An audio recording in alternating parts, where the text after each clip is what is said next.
And today we are going to be focusing on, I know one of the animals you guys wanted to learn about is frogs.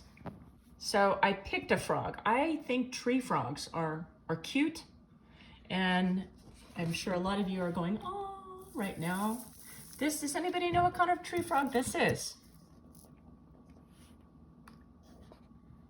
This tree frog is the red-eyed tree frog. Can you see where it gets its name from? Look at those big bulging red eyes.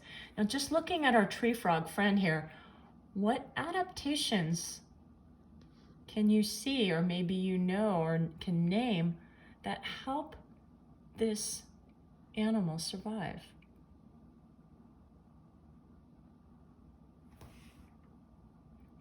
Well, we're going to talk about them. One of the obvious ones is the red eyes. That it puts off predators and it startles them just enough for the tree frog to be able to get away. But let's talk about the tree frog. The tree frog is an amphibian. And we know, maybe you might have heard of that word before, but amphibious means that they live partly on land and partly on water. And tree frogs' beginning life starts with a tadpole, which is in the water, and then eventually they come out of the water and they spend more of their time in the trees and on leaves and near water, but not in water. But amphibian means life both water and land. They are about 1.5 inches to almost 3 inches big. So this guy is really little. This is a big picture of him. They are definitely not that big.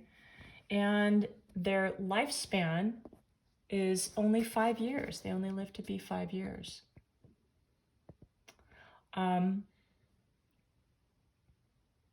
So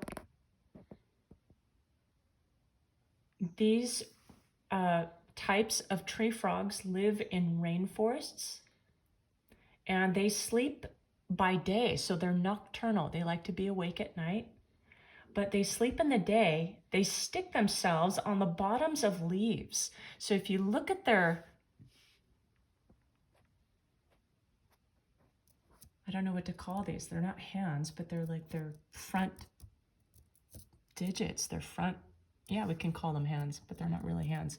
But notice these, how they go out. They help them attach. These kind of like are sticky pads on their fingers here, and they stick onto the leaf. Underneath the leaf bottoms. If they are disturbed and they have a predator near them, they open their eyes and they reveal their bulging red eyes and their webbed orange feet, and they have bright blue and yellow legs.